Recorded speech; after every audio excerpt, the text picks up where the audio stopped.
Shalom, my friends. Today, we are going to confront and conquer the silent dream killer, the subtle assassin of destiny that is more destructive than any external enemy. I am talking about laziness. There is a profound, ancient truth embedded in the heart of the Torah that, once you understand it, will act like a spiritual defibrillator to your soul, shocking you out of procrastination and into a life of relentless, joyful, and divinely powered action. If you have ever felt stuck, if you have ever watched your dreams wither on the vine of inaction, then this message is for you.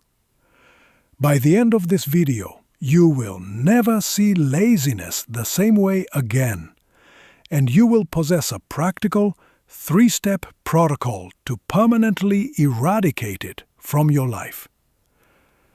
But first, I want you to be brutally honest in the comments below.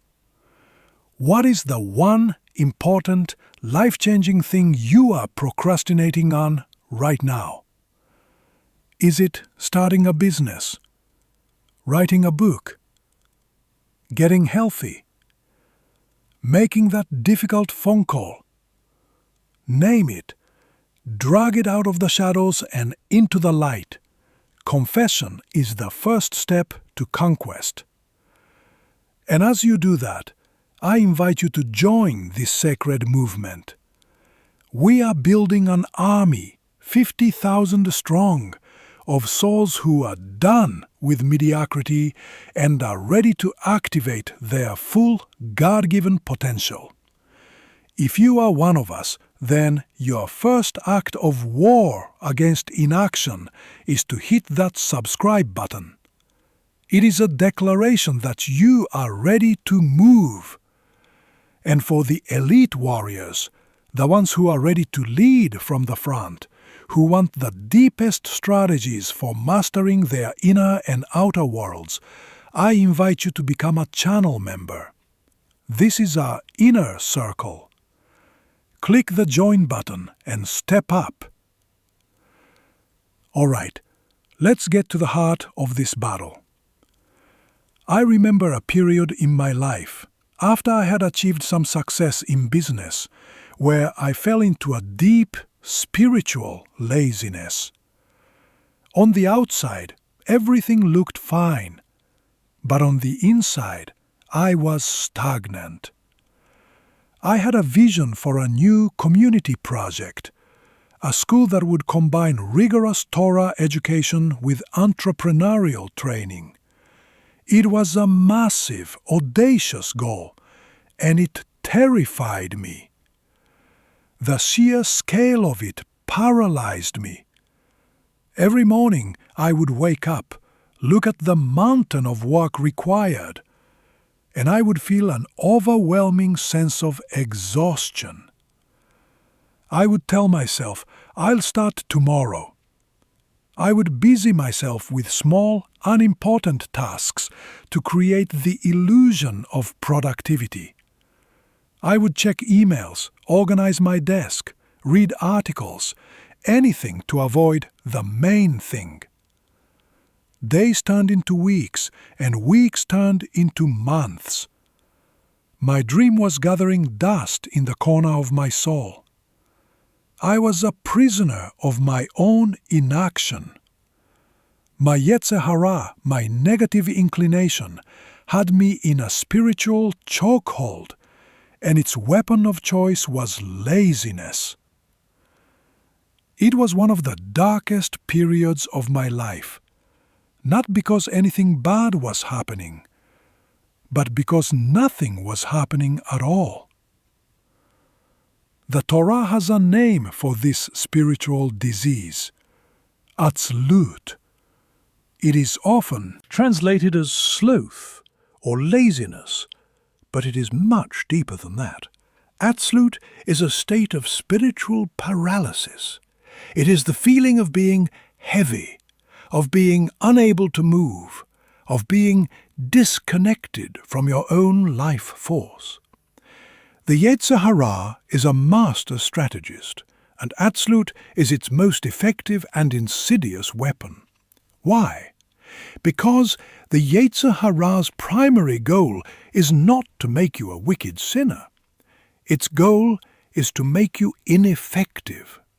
It wants to neutralize you. It wants to take your God-given talents, your dreams, your potential, and ensure they never see the light of day. It knows that a good person who does nothing is no threat to the forces of chaos and darkness. A lazy, righteous person is a victory for the other side. The cost of Absolute is your destiny. It is the life you were meant to live, the impact you were meant to have, the person you were meant to become. It is the ultimate theft. It doesn't just steal your time, it steals your very self. You become a ghost in your own life, haunted by the potential you are too lazy to fulfill. And the most tragic part? You begin to resent God. You wonder why He isn't blessing you, why your life isn't changing, when the truth is, He is waiting for you to move. So, what is the truth that shatters the chains of Absolute? What is the Torah's secret to a life of relentless action? It is this. Action is the native language of the universe, and faith is action's mother tongue. God did not create the world by thinking about it. The Torah says, for 6 days, and God said, and God made, and God saw. It is a symphony of action, creation, and evaluation. He didn't just have a good idea, He executed it. This is the divine blueprint for all creation, including the creation of your own life and success. But the ultimate story that reveals this truth is the story of the splitting of the Red Sea. The Israelites are trapped. The Egyptian army is behind them. The sea is in front of them. They cry out to God. And what is God's incredible response to Moses? He says, "Ma titzak elai." Why are you crying out to me? Speak to the children of Israel and let them go forward. It is one of the most shocking moments in the Torah. God essentially says, stop praying and start moving. The Midrash teaches that the sea did not split when Moses lifted his staff. It split only when one man, Nachshon ben Aminadav, had the courage to act. He walked into the water. He kept walking as it rose to his ankles, his knees, his waist. He kept walking until the water was up to his nostrils and he was about to drown. And only then, in response to his radical, audacious action, did the sea split. This is the secret. The miracle is not in the prayer. The miracle is in the movement that follows the prayer. God is waiting for you to get your feet wet. This was the truth that saved me from my own paralysis. I realized I was standing on the shore of my dream, praying for the sea to part, while God was telling me to start walking. My dream of building the school was my Red Sea, so I made a decision. I would take one small Nachshon-like step. I wouldn't try to build the whole school. I would just make one phone call. I called a friend, a successful real estate developer, and I said, "I have an idea I want to run by you. Can I buy you a cup of coffee?" That was it. That was my first step into the water, and a miracle happened. He didn't just listen, he got excited. He said, "I know someone you need to talk to." That next meeting led to another. My one small action created momentum. It was like a spiritual chain reaction. The fear didn't vanish, but the excitement of being in motion became stronger than the fear of standing still. Within a year, we had a board, we had a building, and we had our first class of students. The sea had parted, not because I was special, but because I was willing to move. So, how do you become a Nachshon in your own life? How do you cultivate this bias for action? I want to give you a 3-step framework. I call it the Zerizut Protocol. Zerizut is the Hebrew word for alacrity, for enthusiastic diligence. It is the spiritual antidote to Atzlut. Step 1. The morning mandate.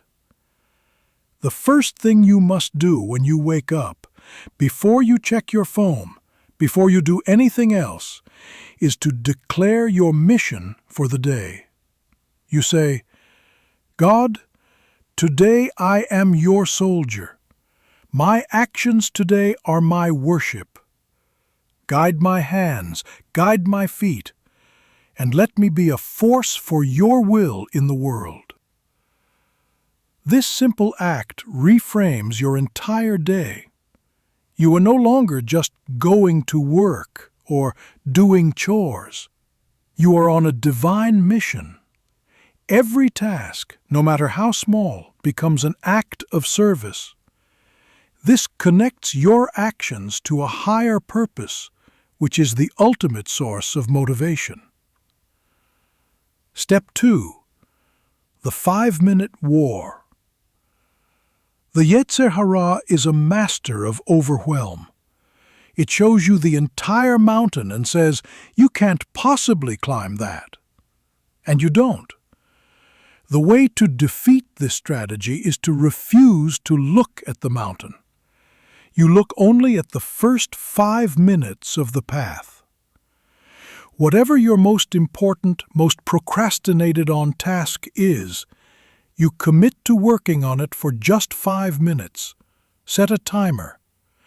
For those 5 minutes, you are at war. You close all other tabs. You put your phone in another room. You focus with every ounce of your being. Anyone can do anything for 5 minutes. But here is the secret. Based on the spiritual law of momentum, an object in motion tends to stay in motion. In 90% of cases, when that timer goes off, you will keep going. You will have broken the back of the resistance. The hardest part is starting, and the 5-minute war makes starting almost effortless. Step 3. The action-gratitude loop. After you complete a task, especially one you have been avoiding, you must immediately pause and activate the action-gratitude loop. You close your eyes and you say, "Thank you, God, for the strength you gave me to act. Thank you for the victory over the Yetzer Hara." This is critical. It rewires your brain to associate action with pleasure and divine connection. Most people finish a task and just feel relief.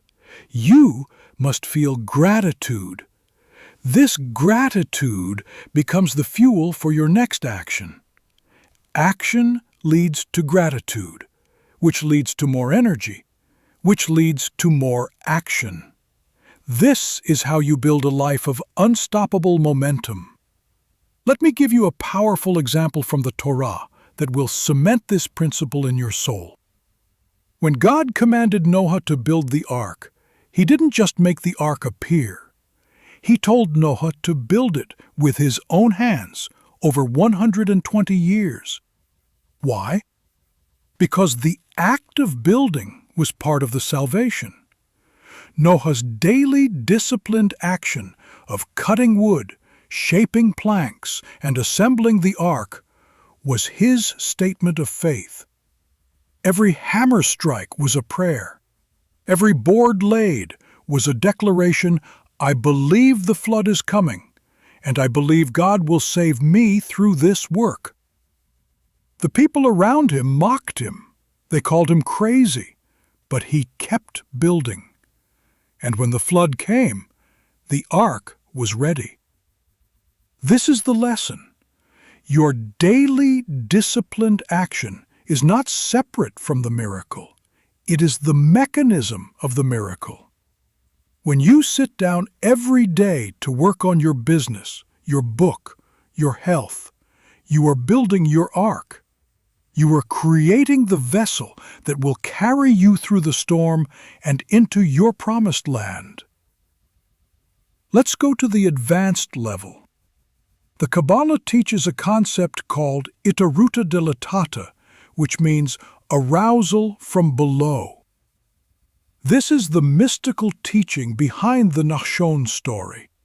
It means that divine flow, shefa, is always waiting to pour into our lives, but it requires an action from our physical world to awaken it. Our action is the vessel. Our movement is the signal. When you take a physical step towards your goal, you are sending a signal to the spiritual realms that you are ready to receive. You are creating a landing strip for the miracle. Laziness is the act of refusing to build the landing strip. It is telling God, I am not a worthy partner for your blessing. Action, no matter how small, is the ultimate statement of faith. It says, I believe the blessing is there, and I am walking towards it. There is also a profound teaching in Proverbs that speaks directly to this. King Solomon, the wisest man, says, Yada atzal lo tacharosh, v'sha'al bakatzir the ayin. The lazy person does not plow in season, so at harvest time he looks and there is nothing. This is a devastating image. The lazy person wakes up at harvest time, looks at his field, and sees nothing. Why? Because months earlier, when it was plowing season, he chose comfort over effort. He chose the couch over the field. And now, when everyone else is celebrating abundance, he is starving. The harvest is not the time to start working. The harvest is the reward for the work you did when no one was watching. Your future is being built right now, in this moment, by the actions you take today. If you are lazy today, you are stealing from your future self. You are condemning future you to an empty field. But if you act today, if you plow when it is plowing season, then future you will feast at the harvest. Furthermore, the Talmud teaches mitzvah goreret mitzvah. One good deed pulls another along with it. This is a spiritual law of momentum. When you perform one act of disciplined, focused work, you create a spiritual energy that makes the next act easier. Conversely, the sages teach avera goreret avera. One transgression pulls another. And the greatest transgression for a person with a mission is inaction. When you choose to be lazy, you are not just wasting that hour. You are creating a negative spiritual momentum that makes it easier to be lazy in the next hour. This is why it is so hard to get started again after a long period of laziness. You are fighting against a powerful negative momentum. The Zerizot protocol is designed to reverse this flow, to start a chain reaction of positive, holy action that builds on itself until you become an unstoppable force for good.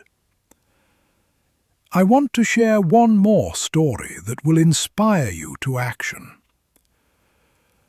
There was a man in my community, a brilliant writer, who had been working on a book for 10 years. Every time I saw him, He would tell me about his book. He had the outline. He had done the research. He had the perfect title. But he never actually wrote it. He was waiting for the perfect time, the perfect conditions, the perfect inspiration. One day I challenged him. I said, "Write 1 page today. Just 1 page. Don't edit it. Don't worry if it's good. Just write 1 page." He looked at me like I was crazy. "Rabbi, you don't understand. I need to be in the right headspace. I need uninterrupted time." I said, "You have had 10 years of uninterrupted time, and you have 0 pages. Write 1 page today." He was offended, but something in my words struck him. He went home, set a timer for 15 minutes, and wrote 1 page. It was terrible, but it existed. The next day, he wrote another page, and another. Within 6 months, he had a completed manuscript. Within a year, it was published. His book has now sold over 50,000 copies and has changed lives around the world. What changed? He stopped waiting for perfection and started moving. He became a nachshon. He walked into the water. So here is my challenge to you. For the next 30 days, I want you to live by the Zerizut protocol. 1. Every morning, declare your morning mandate. Connect your day to your divine purpose. 2. Every day, wage the 5-minute war. Identify your most important task and attack it for 5 minutes without distraction. 3. After every victory, activate the action gratitude loop. Thank God for the strength to act. I also want to give you a powerful mental reframe that will help you in moments of resistance. When you feel the pull of laziness, when you feel the Yetzer Hara whispering, "Just do it tomorrow," I want you to ask yourself this question. If I were on my deathbed, looking back at this moment, would I regret not taking this action? This is not morbid, it is clarifying. It cuts through all the excuses and reveals the truth. Your life is finite. Your time is limited. Every moment you choose inaction is a moment you can never get back. The sages teach, Teshuvah yom echad lifnei mitatcha. Repent 1 day before your death. But since you don't know when that day is, you must live every day as if it is your last. This doesn't mean living recklessly.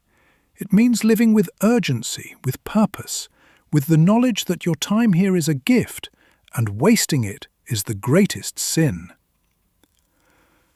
Let me also address a common excuse. People say, "Rabbi, I'm just not a disciplined person. I'm not wired that way." This is a lie. Discipline is not a personality trait. It is a muscle. And like any muscle, it grows stronger with use. You don't start by running a marathon. You start by running to the end of the block. You don't start by writing a book. You start by writing 1 sentence. The Zerizut protocol is designed to build your discipline muscle gradually, without overwhelming you. The 5-minute war is not a test of your current strength. It is a training program for your future strength. Every time you win that 5-minute battle, you are becoming a stronger, more disciplined person. Within 30 days, you will not recognize yourself.